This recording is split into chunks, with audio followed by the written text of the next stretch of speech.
یہ پانی، وہ پانی ہاتھوں پہ تھا. جب یہ پانی کا وعدہ 3 دفعہ ہوا، یہودی نے پانی زمین پہ پھینک دیا. اور نہیں فرما رہے، یہودی نے پانی زمین پر پھینک دیا. حاکم سے کہا آپ نے وعدہ کیا تھا جب تک یہ پانی میں نہ پیوں، یہ پانی تو زمین پی گئی، اب تم مجھے قتل نہیں کر سکتے ہو. خدا آپ کو سلامت رکھے. کتاب کا حوالہ دے رہا ہوں، الدامۃ الثاقبہ. یہ پانی زمین پی گئی، اب آپ مجھے قتل نہیں کر سکتے، اس لیے کہ آپ نے صحابہ کے سامنے وعدہ کیا ہے، منبر رسول پر وعدہ کیا ہے. مشکل پڑی تو مشکل کشا یاد آیا.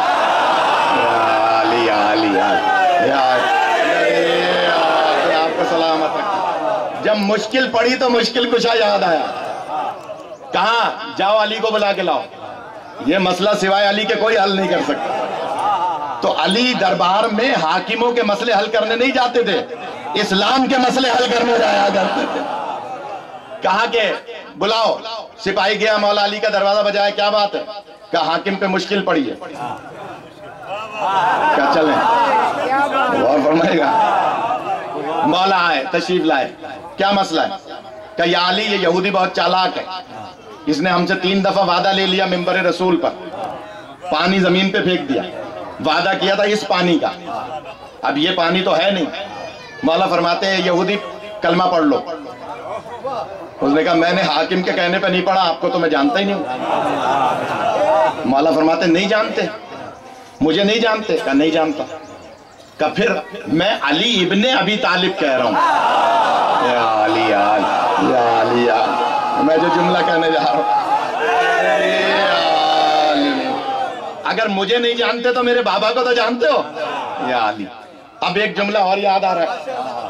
علی علیہ السلام کی عادت تھی کہ مولا جب کبھی کسی کے سامنے فخریہ جملہ فرماتے تھے تو اپنے نام کے ساتھ اپنے بابا کا نام لیا کرتے تھے. یا علی یا علی یا علی. خدا آپ کو سلامت رکھے. مولا زندگی عطا.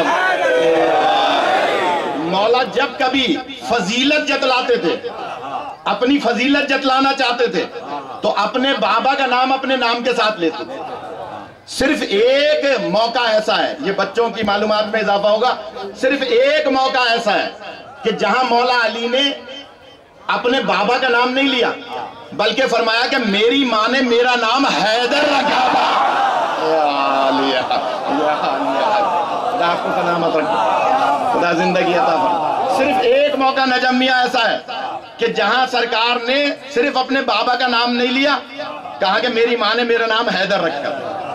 اب اس میں راز ہے، آدھے گھنٹے کی گفتگو ہے، پھر کبھی عرض کروں گا کہ اس میں کیا راز تھا، میرا موضوع رہ جائے گا کہ مولا علی نے کیوں وہاں حیدر کہا تھا. فضیلت جتلاتے تھے، کیوں اپنے بابا کا نام کیوں لیتے تھے؟ یہ عرض کر دوں، جاگ رہے ہیں. اپنے بابا کا نام فضیلت کے موقع پہ کیوں لیتے تھے؟ پہاڑ سے بھاری دلیل ہے، جو حضرات کھڑے ہوئے ہیں غور فرمائیں. پہاڑ سے بھاری دلیل. مولا علی کافروں کے سامنے جا کے فرماتے تھے انا علی ابن ابی طالب. یا علی. کفار کے سامنے، مشرکین کے سامنے جا کے کہتے تھے ہر جنگ میں انا علی ابن ابی طالب، میں علی ابن ابی طالب تمہارے مقابلے میں ہوں. کیوں کہتے تھے؟ اس لیے کہ علی نباز عرب ہیں. یا علی. نباز عرب کیا مطلب؟ عرب کے لوگوں کی نبض سے واقف ہیں. یا علی یا علی. نباز علی، نباز عرب ہیں علی، لوگوں کے مزاج سے واقف ہیں. عرب کے لوگوں کا قدیم زمانے سے مزاج تھا کہ عرب کے لوگ اگر کسی بزرگ میں کوئی عیب پاتے تھے تو اس کے پوتے کو بھی اسی عیب سے یاد کرتے تھے. یا علی. جو اردو سمجھ رہے ہیں میں ان کے خدمت میں. اگر کوئی پردادا ایک آنکھ سے فارغ گزر گیا، کانا گزر گیا، تو عرب کے لوگ اس کے پوتے کو بھی کانا کہتے تھے. غور فرمائیں، یہ سمجھانے کے لیے عرض کر رہا ہوں. اگر کوئی عیبدار گزر جاتا تھا خاندان میں تو اس کے خاندان کے بچے کو بھی اسی عیب سے یاد کرتے تھے عرب والے. علی عرب کے مزاج سے واقف تھے. یہ پہاڑ سے بھاری دلیل ہے اگر میں پہنچا سکا. مولا علی مشرکوں اور کافروں کے سامنے اپنے بابا کا نام کیوں لیتے تھے؟ اس لیے کہ کوئی تو کافر یہ کہے گا کہ کس ابو طالب کا نام لے رہے ہو، وہ تو ہماری طرح کا کافر تھا.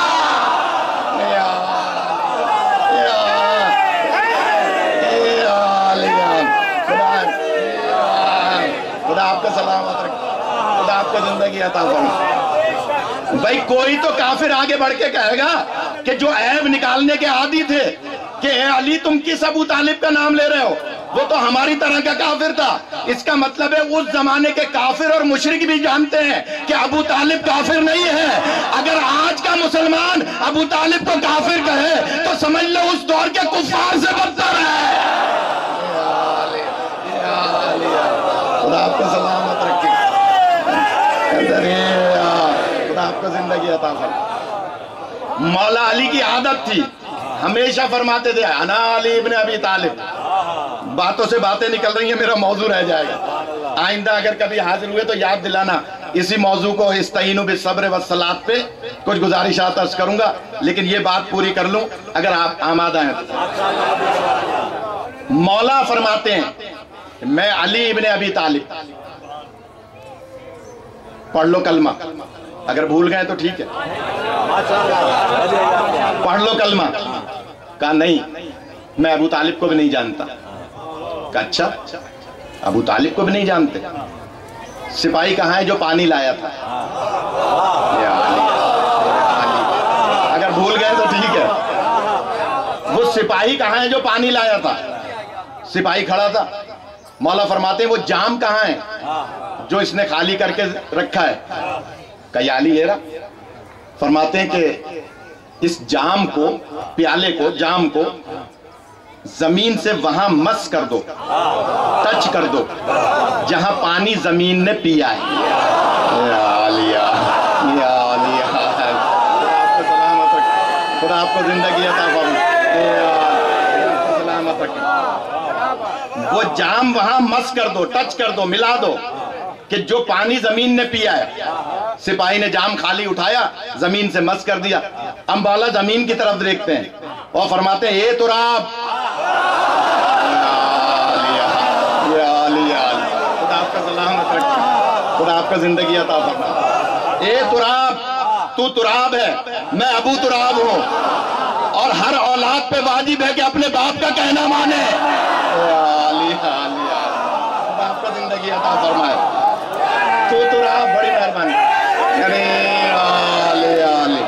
تو تراب ہے، میں ابو تراب ہوں. میرا حکم ہے باپ ہونے کے ناطے کہ جو پانی تو نے پیا ہے واپس اس جام میں لوٹا دے. ابھی لوٹا دے کا جملہ ختم نہیں ہوا تھا کہ پانی زمین سے نکل کر جام میں آ گیا. وہ یہودی کہتا ہے اس کے کہنے پہ نہیں کلمہ پڑھوں گا. میں اس کا کہنا کیسے نہ مانوں کہ جس کا حکم زمین بھی مان رہی ہے. آپ کو سلامت رکھے، خدا آپ کو زندگی عطا فرمائے. بڑی مہربانی، خدا آپ کو سلامت رکھے، بڑی مہربانی. خدا آپ کو سلامت رکھے. علی ابن ابی طالب حکمرانوں کے مشیر نہیں تھے، اسلام کے مشیر تھے. لہذا درباروں میں اسلام کو زندہ کرنے جاتے تھے، حکمرانوں کو زندہ کرنے نہیں جاتے تھے. لہذا نبی پاک فرماتے ہیں حفاظت قرآن کی دلیل سن لیں، اور پھر قربہ کی آخری دلیل کہ مولا علی گھر سے باہر نکلے دربار میں جانے کے لیے کسی مسئلے کو حل کرنے. ایک صحابی آگے بڑھے، یا علی آپ بہت زیادہ وقت گھر کے اندر رہتے ہیں، باہر کبھی کبھی آتے ہیں. فرماتے ہیں ہاں جب مشکل پڑتی ہے تو آتا ہوں. یا علی، بہت آہستہ سے میں نے کہا جب مشکل پڑتی ہے مسلمانوں پہ تو آتا ہوں، ورنہ میں گھر میں رہتا ہوں. کہا یہ بھی سنا ہے کہ آپ گھر کو اندر سے تالا لگا کے بیٹھتے ہیں؟ کہا کہ ہاں یہ بھی صحیح ہے. کہا کیوں؟ کہا اس لیے کہ میں قرآن مجید کو جمع کر رہا ہوں. یا علی، یا علی، میں قرآن مجید کو تعویل اور تنزیل کے مطابق جمع کر رہا ہوں. تعویل اور تنزیل یعنی کون سی آیت کب نازل ہوئی اور کیوں نازل ہوئی، وجہ نزول کیا ہے، شان نزول کیا ہے، غور فرما رہے ہیں آپ؟ اس کے مطابق میں قرآن مجید کو جمع کر رہا ہوں۔ کہا کہ اچھا ٹھیک ہے یا علی۔ مجھ طالب علم نے جب میں پہلے آیا تھا تو مقبول صاحب کی خدمت میں وہ کتاب پیش کی تھی، عرفان حج، تقریباً 7 کتابیں میں آپ کی دعا سے لکھ چکا ہوں۔ تو عرفان حج اس کی اس لیے مثال دے رہا ہوں کہ وہ موضوع میں آ رہی ہے۔ جب عرفان حج میں لکھ رہا تھا، تالیف کر رہا تھا، تصنیف نہیں تالیف، جب تالیف کر رہا تھا تو کبھی کسی مجتہد کے دروازے پہ جاتا تھا کہ آیت اللہ سیستانی سے مسئلہ پوچھ کے حج کا کتاب میں لکھوں، کبھی آیت اللہ خامنائی کے دروازے پہ جاتا تھا کہ مسئلہ پوچھ کے کتاب کو میں درج کروں، کبھی آیت اللہ شیرازی کے دروازے پہ، کبھی کسی مجتہد کے دروازے پہ۔ تو مجھ جیسا طالب علم جب حج کے مسائل لکھ رہا تھا تو کبھی اس بزرگ کے دروازے پہ، کبھی اس بزرگ کے دروازے پہ، کبھی اس بزرگ کے دروازے پہ۔ مولا علی قرآن جمع کر رہے ہیں گھر کو بند کر کے، میں جہاں لے جاؤں گا حفاظت قرآن کی دلیل دے رہا ہوں صدا کے شاہ صاحب کہ جناب مولا علی گھر کو بند کر کے قرآن مجید جمع کر رہے ہیں۔ مجھ جیسا طالب علم جب تالیف کرتا ہے، مولا علی قرآن کے مؤلف نہیں ہیں، تالیف کر رہے ہیں یعنی اس کو جمع کر رہے ہیں تعویل اور تنزیل کے مطابق، تو مولا کو تو یہ چاہیے تھا نا، اب میں اندازہ لگاؤں گا کتنے تھک گئے کتنے جاگ رہے ہیں، مولا کو تو یہ چاہیے تھا نا کہ فلاں صحابی کے دروازے پہ جاتے اور کہتے کہ بھائی تم نے بزرگی میں کلمہ پڑھا تھا،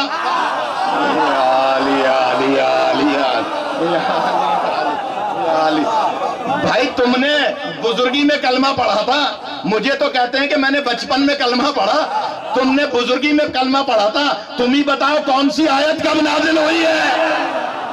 خدا آپ کو سلامت رکھے، خدا آپ کو زندگی عطا فرمائے۔ کہتے ہیں نا کہ فلاں نے بزرگی میں بڑے ہو کے کلمہ پڑھا تھا، بڑوں میں فلاں ایمان لائے، تو مولا فرماتے ہیں کہ مولا فرمائیں گے نا کہ بھائی بتاؤ کون سی آیت کب نازل ہوئی، لیکن مولا کسی کے دروازے پہ نہیں گئے، جاتے ہیں نا فلاں کے دروازے پہ، فلاں کے دروازے پہ، فلاں کے دروازے، فلاں کے دروازے پہ نہیں، گھر کو بند کر کے قرآن کیوں جمع کر رہے ہیں؟ اس لیے کہ بتانا یہ مقصد تھا کہ یہی تو وہ گھر ہے جس میں پورا قرآن نازل ہوا ہے۔ خدا آپ کو سلامت رکھے، یہی وہ گھر ہے جس میں پورا قرآن مجید نازل ہوا ہے۔ اب اگر کہیں اور سے قرآن لوگے تو پھر قرآن مجید تک پہنچ نہیں پاؤ گے، قرآن کی تعویل اور تنزیل میں الجھے رہو گے، لہذا یہاں آؤ گے تو قرآن مجید سمجھ میں آئے گا۔ اللہ نے نام نازل کیوں نہیں کیے؟ اس لیے کہ نام والے بہت سے پیدا ہو جائیں گے، صفات والے پیدا نہیں ہوں گے، تو اللہ نے لفظ قربہ استعمال کیا کہ قربہ کی معنی بے مثل و بے مثال یکتا خاتون۔ میں آگے اپنے مقصد پر، حیدرآباد میں ابھی کچھ عرصہ پہلے ایک پریس کانفرنس تھی اتحاد امت فورم کے تحت، تو ہم کیونکہ میڈیا پہ آتے ہیں تو وہاں مولانا تھے، ایک نام بھی لے رہا ہوں میں ان کا، اہل حدیث کے، یہ ویڈیو بن رہی ہے، امیر عبداللہ فاروقی صاحب، اہل حدیث کے عالم، وہ پریس کانفرنس میں میرے ساتھ تھے۔ جب پریس کانفرنس کر چکے تو چائے پہ بیٹھے تھے، جاگ رہے ہیں سو گئے، چائے پہ بیٹھے تھے، تو میں نے مولانا کے کان میں پوچھا، میں نے کہا فاروقی صاحب یہ بتائیے لفظ قربہ کی معنی کیا ہے؟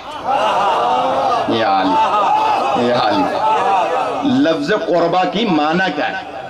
ان کا جواب سنیے گا، میں انہیں سلام کرتا ہوں، اہل حدیث کے ہیں لیکن میں انہیں سلام کرتا ہوں اس مسئلے میں۔